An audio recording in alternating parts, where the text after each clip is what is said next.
Hello everyone, it's Greg from Edinburgh Renaissance Fencing Academy here. Today's video is a response to a request from Chris Connor of the Noble Science of Defence School based down in the south of England. So Chris wanted to know a little bit about Italian fencing terminology that was in use in Elizabethan England. So that's going to be the topic of the video. For the rest of you, if you're not familiar with Chris and his work, I'll put a couple of links in the description below the video. Chris is doing some very interesting work reinterpreting and training in the traditional English swordsmanship of George Silver, so please go and check that out. Today's video will be divided into two parts. The first part will describe the technical terms used by Di Grassi in particular and by Saviolo and some similar instructors. And then in the second part of the video, I'll talk about how George Silver and the other English fencing masters were interpreting or using some of the Italian language. So let's get started.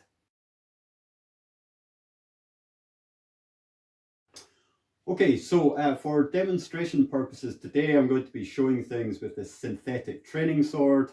And that's just because it's actually a little bit easier to see the blade position sometimes on the video with this type of weapon rather than with the steel training sword. So let's get straight into it. I'm going to cover the guard positions or ward positions first of all. So the first guard is Guardia Alta or high ward, and that is taken in this position. So it's a kind of hanging guard. From the side, it looks like so. So the hand is directly above the shoulder, so it's back, and the blade is threatening the opponent and also protecting this line to the face. High ward is considered the first guard because it's the natural position your hand ends in if you draw a long sword like a rapier. So you're going from the scabbard up into high ward.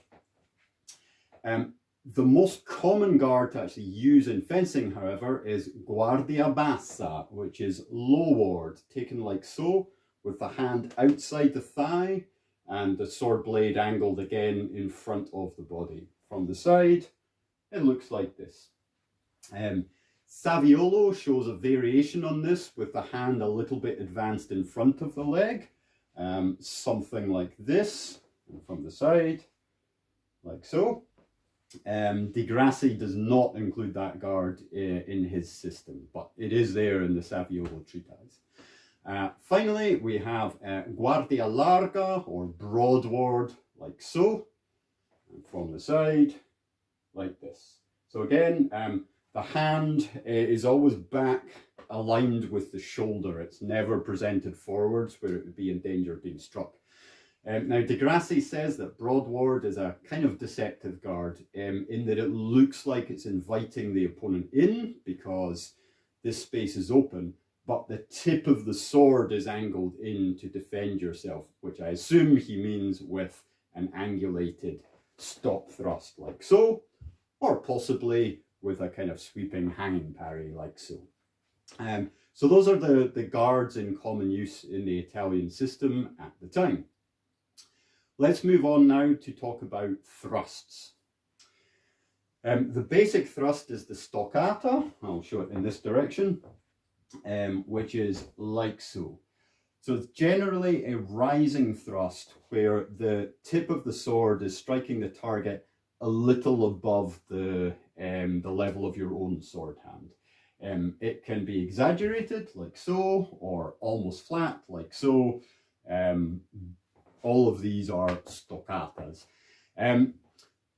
There is the possibility of using a downward angled stoccata as well. Saviolo describes it as something like a stoccata that strikes in the manner of an Imbroccata. So that would be maybe thrusting down at the leg or the gut, something like that. But generally the stoccata is the basic thrust, angulated slightly upwards. Now, the Imbroccata is the descending thrust. So typically beginning from high ward, It strikes down like so, usually aimed at the chest of the opponent. So starting from high and angulating down. There are two other thrusts in the system. The Punta Dritta uses the sword parallel to the ground in this position. Punta Dritta just meaning something like a forehand thrust. It's very often delivered with the rear leg supporting the action, like so. And the opposite of that is the Punta Riversa, which is the reversed or backhand thrust, like so. So the hand is palm up and very often delivered accompanied by the back leg. The back leg moving in this circular way can also be denoted by various different terms. Incartata is a common one, so a kind of quartering turn. Di Grassi uses passo circolare, a circular step, to describe it. And there are other terms for it as well, but technically these refer to the foot movement, not the attack. The attack is the punta riversa, palm up, and with the step, like so. Okay, last set of terminology we need to talk about is cuts. Now, Di Grassi and Saviolo use a simplified set of terminology for Italian cuts. Earlier masters like Marozzo and Manciolino have a very complex set of nomenclature to classify different cuts. I will include a relevant diagram after this explanation. But for now, what you need to know is cuts which come from the strong side, so if you're right-handed, from the right side, are mandritto cuts, or dritto cuts for short. So that's a forehand cut. And the opposite would be a riverso, so a reversed or backhand cut, like so. In the books, if the cut is described just with the term mandrito or riverso, it's generally assumed to be a horizontally rotating cut. Mandrito, riverso. If the cut is descending, then it's classed as a fendente or cleaving cut. And these are usually angulated, like so. So if they were angulated from the strong side, they would be called the fendente mandrito, and from the weak side, the fendente riverso. Earlier systems of Italian fencing also have rising cuts, either with a false edge or with the true edge. These have a variety of different names, but a common way to refer to them is as montante cuts. Di Grassi and Saviolo never referred to these, but they were there in earlier fencing systems, so they could still have been in use at the time of Di Grassi and his contemporaries. Okay, I do want to quickly fit in one more cut definition, which is relevant to the discussion, which is the stramazzone. The stramazzone is a little draw cut like this, which is usually slicing across the face or some other exposed part of the opponent, perhaps the hand or arm, but mostly the face. And it's executed, if I turn it a little angle, with a turn of the wrist. So it's just kind of slashing or slicing the point in a little circular motion across the target, which could be done diritto or reverso. It doesn't really matter. So these types of cuts are variously called a tramazzone or stramazzone. Okay, so that brings us really to the end of the core terminology of Italian fencing of the late Elizabethan era.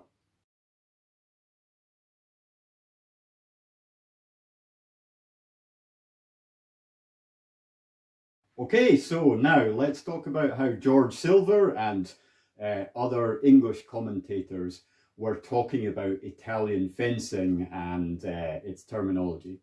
So the first thing to say is I think there are clearly translation issues here. I assume that Silver and his comrades spoke little or no Italian and therefore, of course, got a little bit confused with the terms.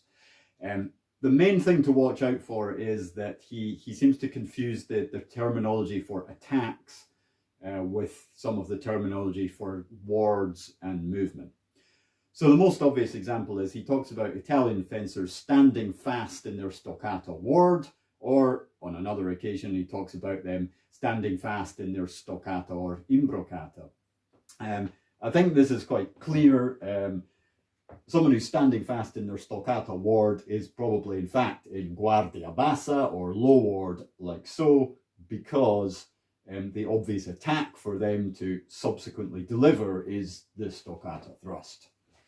And if they're standing fast in their imbroccata, I guess that it means Guardia Alta or high ward, from which the natural attack to deliver is the imbroccata thrust, like so.